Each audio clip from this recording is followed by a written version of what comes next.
The pullback in gold continues at the start of this new week as US yields are pushing higher once again. So what can we expect from the precious metal in the coming days?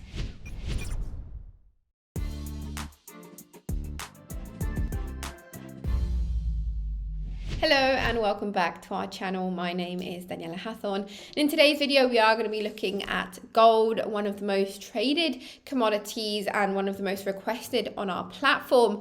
We're going to be looking at what we can expect this coming week. We have a lot of important data coming out specifically in the US, which could affect US markets and of course US yields, which have been the main driver of the volatility in the past few days. But before we get into it, please like this video, comment, subscribe, and turn on your notifications. So as I was saying, gold continues to pull back this morning on Monday, heading into this new and busy week.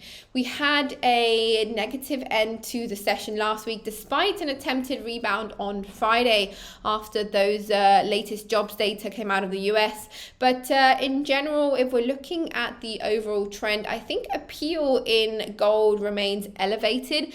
I think the precious metal continues to see a lot of interest, but it's definitely a very crowded and noisy market right now. As I said, very volatile, mostly on the back of those rapid moves that we've seen in US yields.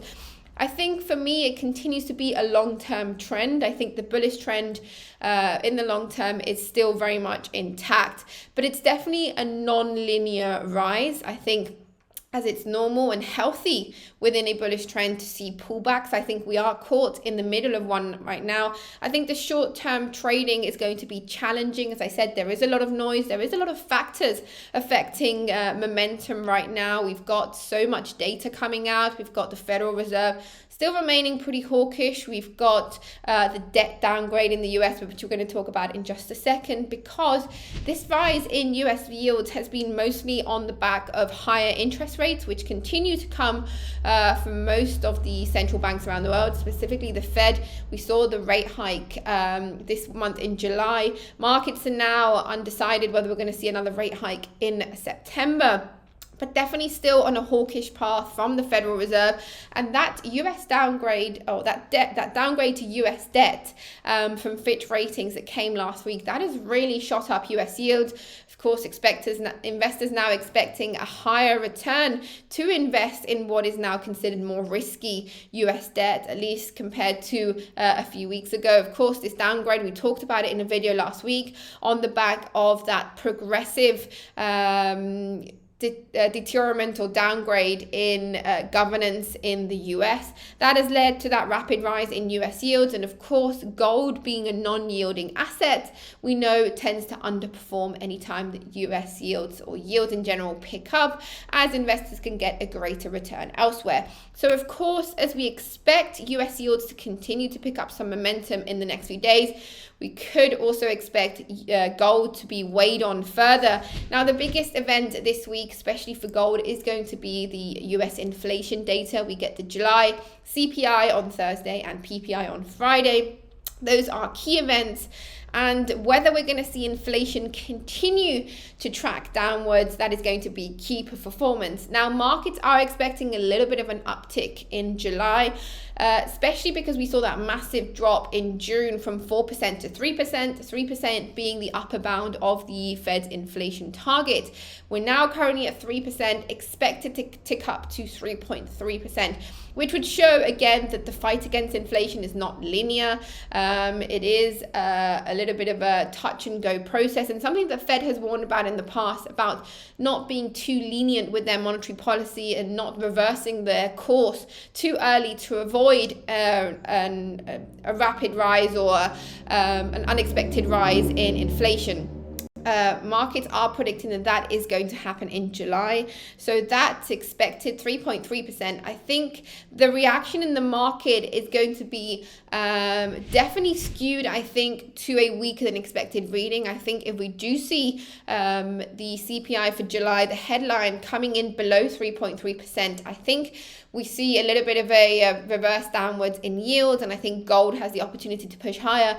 But the most momentum we can get especially if it comes not only below 3.3%, but below 3%, which means that it has actually moved in the right direction.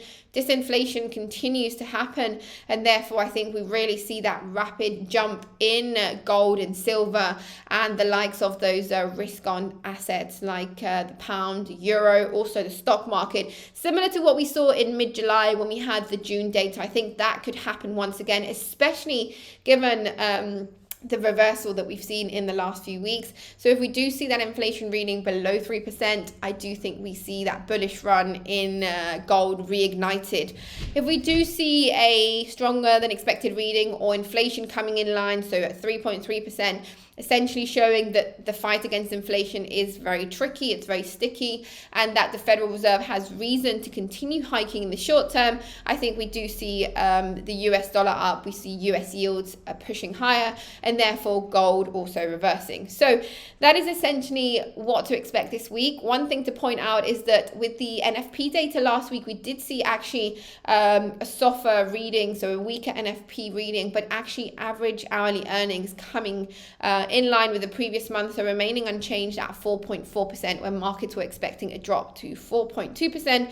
So I think that has driven expectations that we may see this reading, this inflation print hotter than expected, and therefore we could see yields driven up further and the gold driven weighed on. So that is what to expect this week. Let's jump onto the chart now to see how the precious metal has been trading. So here we have it, the Capital.com gold chart via TradingView. As you can see here, this pullback last week, mostly on the back of that, as I said, that Fitch downgrade of US debt, really pushing US yields higher, and of course weighing on gold as a non-yielding asset. We've seen a similar momentum also in silver, in some of those FX pairs where the dollar has been weighing against, for example, euro, dollar and cable. So similar momentum along the markets here. As you can see on Friday, we tried to push higher, as I said, on that weaker NFP reading. But all in all, investors are likely focused on the inflation print this week. We know the Fed is very data dependent. They've said it in their last few meetings. So, of course, that is going to be one of the key readings to watch out for this week. So far today, trying to reverse those gains that we saw on Friday, pretty much now where we were on Thursday there, a little bit of indecision creeping in. Let's take a look at the RSI, see what the indicator is telling us. You can see here now just trending below that mid 50 line. So essentially seeing a little bit of bearish momentum there in the short term. For me, as I said, this is a long-term setup. I think gold is very appealing as a long-term safe haven bullish trend. I think the short term is very crowded, as I mentioned, so it's going to be quite tricky to trade. If we're looking at that weekly chart, we can actually see that gold has been confined for the last 2-3 months to this range here between the Fibonacci's. Fibonacci's have always been very interesting with gold, I find. We're now stuck between 61.8 and 78.6. We tried to push above it here in mid-July, as I said, as we had that weaker CPI data for June, finding a lot of resistance there along that 78.6 Fibonacci, just around that 1,973 mark, coming actually pushing away from it at the end of July here, and now pretty much in the middle of that range, heading back towards that 61.8 Fibonacci.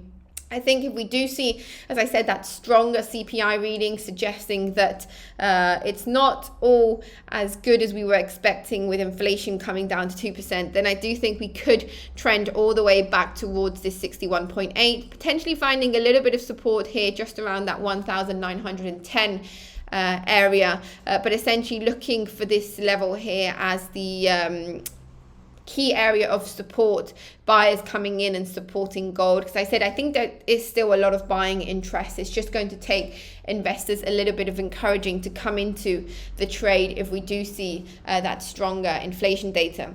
On the contrary, that weaker data essentially coming in below expectations, I think we do have potential to build higher all the way back up to that 78.6, heading towards 1,975. Again, likely to see a little bit of resistance along that way, just along that 1,990 mark. Of course, the 2,000 level, very clear psychological level, likely to find a lot of resistance there. And I think we're going to need a little bit more of a enticement in the short term to be able to continue pushing higher, especially given the way yields have performing. But nonetheless, if on Thursday and Friday we do see that weaker inflation data, then it is possible that that reversal takes us all the way, breaking above this key Fibonacci here at 1,973. That is it for today's analysis on gold. Thank you so much for watching, and don't forget to subscribe to our channel.